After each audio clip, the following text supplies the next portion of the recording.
Hello and welcome. Amir here with another React challenge that could really give you an edge on your interviews and on your day-to-day work. Today we are going to implement useFetch.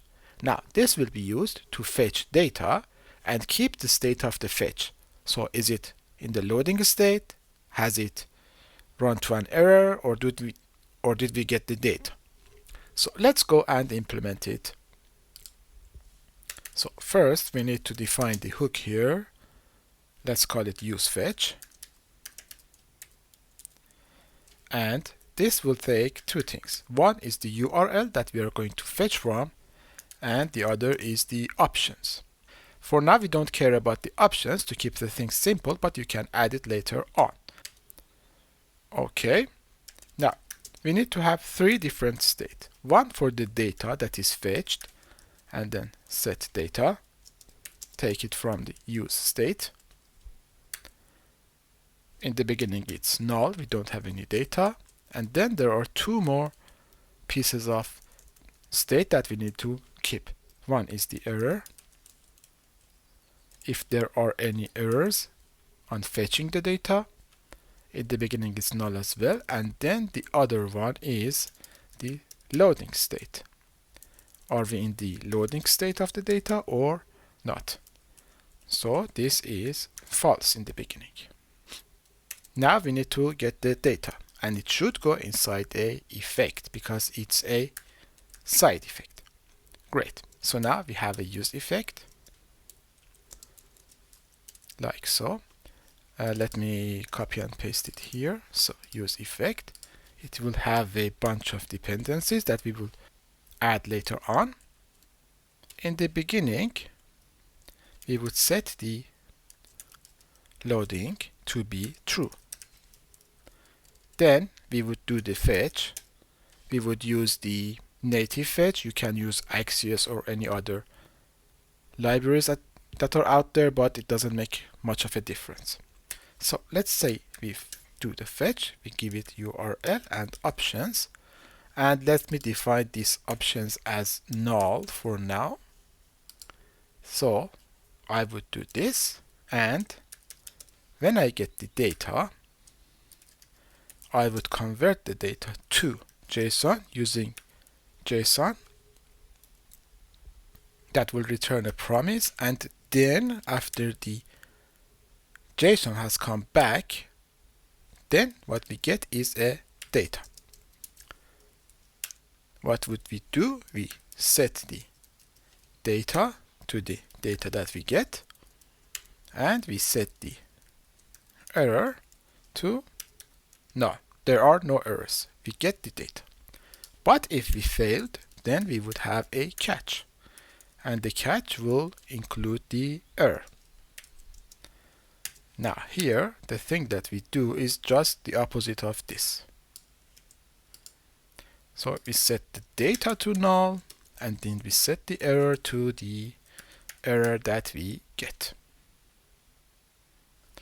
And in the end, when everything is done, either finished successfully or run to an error, we would go to the finally, and here we just set the loading back to false. Like so.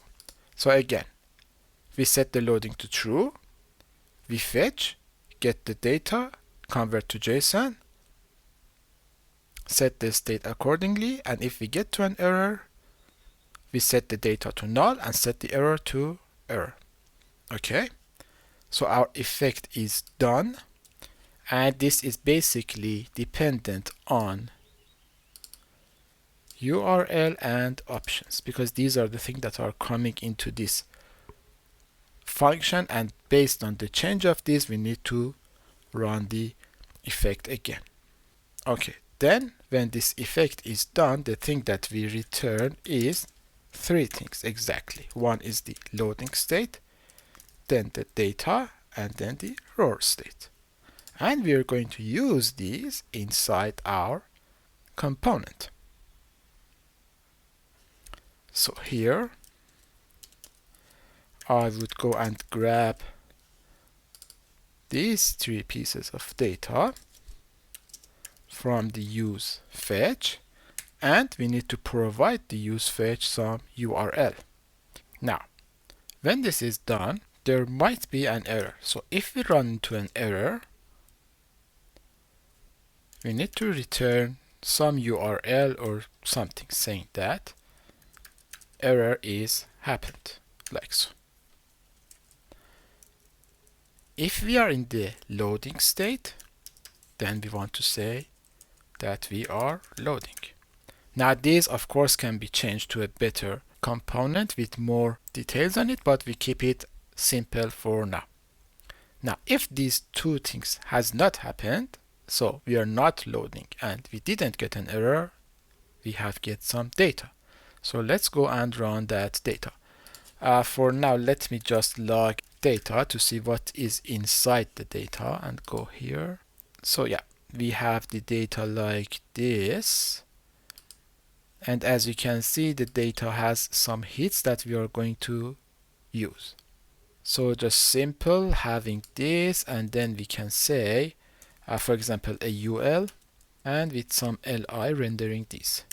So data hits, let's close this one, data.hits.map.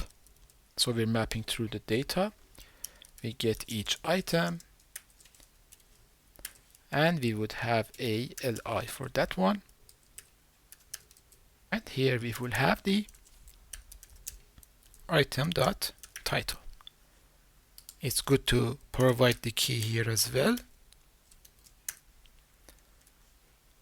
Let's do it like this, item and ID, like so. Great. Now as you can see, we run into an error because the data can be an empty array.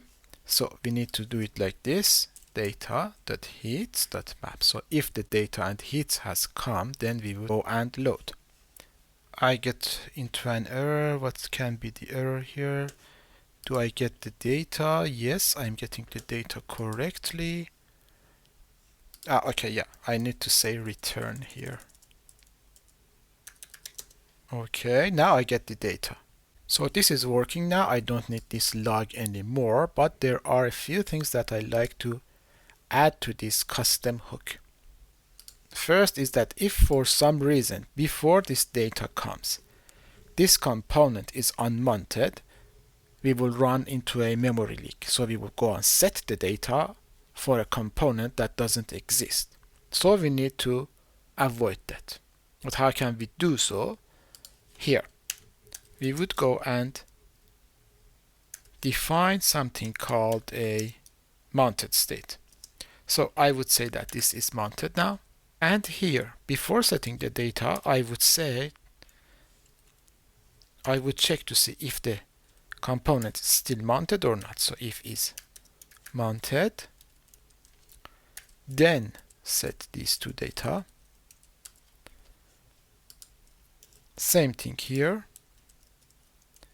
So if is mounted, do this, and here as well. So we would only set if the component is mounted. So if is mounted, set the loading. Done with the finally part as well. Now we need to write the cleanup function. And the thing that happens in the cleanup function is set the is mounted to false.